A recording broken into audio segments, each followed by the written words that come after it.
champions here, Steve Davis and, of course, Stephen Hendry. This place practically echoes, reverberates with the memories of your exploits out here and, indeed, those of Ronnie O'Sullivan, but not today. Wow, what a session, and a sore one. It's only the fourth time he's ever had a session whitewash. What's your response to it, Steve? Well, observations are that we don't really know when Ronnie decided to commit to playing in the World Championship, but coming in with very little time to get used to a new cue and maybe a dynamic change with the ferrule, which is a completely different kettle of fish, has caused massive problems for him. And he managed to get through to a stage where all of a sudden the wheel's fallen off and he's all at sea. And you need a cue that you can trust. And until that happens, you can't play the game. Even somebody as good as Ronnie O'Sullivan, he did it once before with a new cue, but not now. There's too many good players around. There were examples of what you're saying this morning about just not feeling at ease with the cue. In fact, we're even hearing that tonight for their third session, he's thinking of changing the tip once again. What did you make of some of these examples? Well, the big difference is when you play side spin. So if you're playing anything with side spin, and the fact you've lost confidence in the cue, Stephen, as well, isn't it? Yeah, I mean, that's a horrible shot for cushion with new tip, new cue. But he's not playing well. OK, he's mucking around with cues and ferrules, but I was speaking to him in the practice table, and, a lot of the shots, he exaggerates the elbow behind. That means he's not cueing well. And it doesn't matter what equipment you're using. If you're not cueing well, you're not going to play well. So the cues, I think the cues and the ferrules and the tip episodes are exaggerating. His game is not on point at the moment. And for the first time in the tournament, he's getting found out about it. John Virgo said in commentary, it's just not there for Ronnie. I think he was spot on, but it certainly was there for Zhao Xintong. How significant a session of snooker as this man toils did we see from Zhao Xintong? And in terms of the message he's now sent out to the snooker world, Stephen? Well, I mean, he's bullied the ultimate snooker bully this morning. He really has. What he's done, which is so impressive, and what I always go on about, is the easy stuff. He's never missed a pot that he's supposed to get. And when he gets in, his cue ball's so good. That's the secret. Just keep doing the easy stuff well, and he does it. I mean, he makes it look easy, but add that his long game, which is incredible, the best of the championship, you'd have to argue, along with never missing a pot he's supposed to get. That's quite hard to beat. Sure, yeah, it was almost liquid form out there. It was just sort of oozing around the table, wasn't it? It was beautiful stuff. Yeah, it's next generation players coming through, and when you're going to get found out as an old champion, it is the next generation that highlight that. It's a circle of life. OK, well, they're back tonight for their third session at 7 o'clock. But right now, we're just warming up behind us in the Crucible Arena because it is the second session pending between the world #1, Judd Trump, and the 3-times world champion, Mark Williams. An all-engrossing first session last night.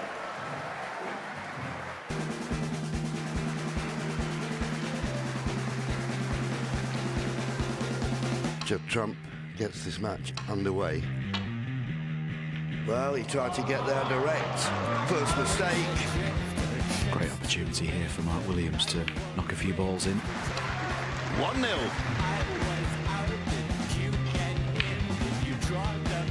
Well, he fancied it. The first scoring opportunity for Judd Trump in this semi-final. 1 each.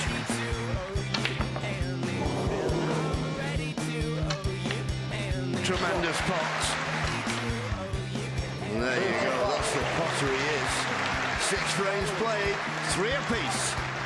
There's a 2-frame advantage on offer for somebody. Excellent pot. Can you believe it? That's snooker, folks. Frame that could have gone either way, but in the end, 4-3. And he's got it. What a pot! Oh, well.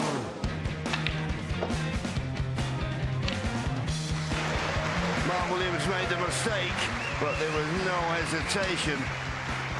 Judd Trump with the upper hand has a 5-3 lead overnight. Well, Trump possibly looked the least assured in any session of the whole week, and yet he still got out of it with a 5-3 lead. How much resilience for you did he show? Yeah, there was a lot of tough stuff out there, and he did show a lot of resilience. I think the right result should have been 4-all. So Mark won't be feeling great. He missed 2 blacks off the spot, moved his head a bit too quickly. Maybe keep a bit still and might help him. But, yeah, that's sort of a bad session and Judd's now not worried about it so much as Mark. Yeah, he was irked. You could see it last night, actually, Stephen. Yeah, but in terms of the dynamics of a 4-session match, you guys have been course and distance winners here before. What are you looking for when you come into session 2? Does it change from your attitude towards the first? Not really, because these guys have got the draw with only play one session each day, which is, you feel like it's a long way from the end game. Judd, his worst session maybe of the tournament so far, to still win it.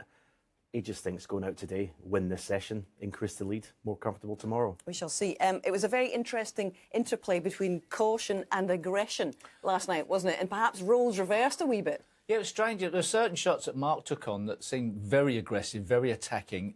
If it had been a new rookie player, we'd have been digging them out for sort of playing too open.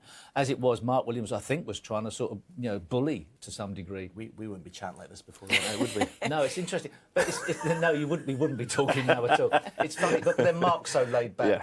But it's funny, after this long in the tournament, you feel like it's another day in the office. You do sort of relax a bit in a strange way. But, yeah, I wouldn't be talking to him. Well, apparently yesterday, Mark said he was puffing coming up to the top of the stairs there, and Judd said to him, well, maybe put a stair lift in for you next time. All right, well, Judd's still on track to become only the 7th man ever to win this world title more than once at the Crucible. Mark Williams eyeing a 5th appearance in the final. MC Rob Walker, shall we begin again? It is all yours. Good afternoon, ladies and gentlemen. When these two meet in a semi or a final, it nearly always turns into an absolute epic. And the early signs are good so far between the two most decorated left-handed players our sport has ever known. What an absolute privilege for all of us to be here to witness this match unfolding in all its glorious drama. Here we go then, with a phenomenal semi-final at the Halo World Snooker Championship.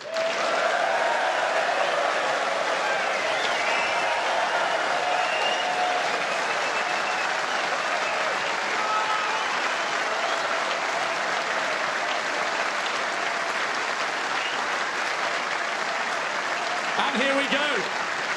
27 years after his first experience of the single table setup, he's back for an 8th Crucible semi-final.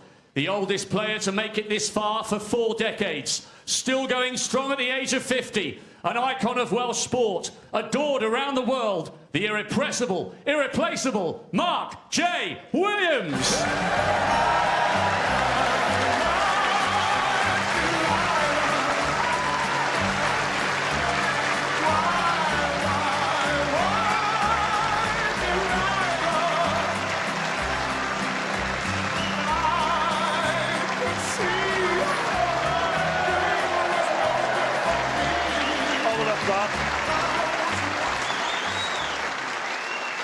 And now to the most prolific champion of his generation, securing 19 ranking titles since winning the Worlds here in 19.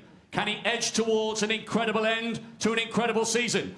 The reigning UK champion, the world #1, the ace in the pack, Judd Trump.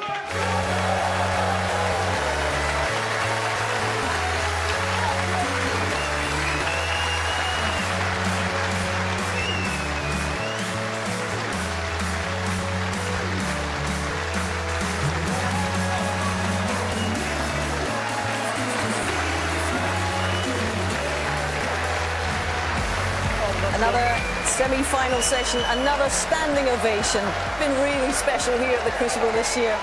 Another 8 frames in this best of 33 to enjoy this afternoon, and we are in excellent company of 2 former world champions, another 2.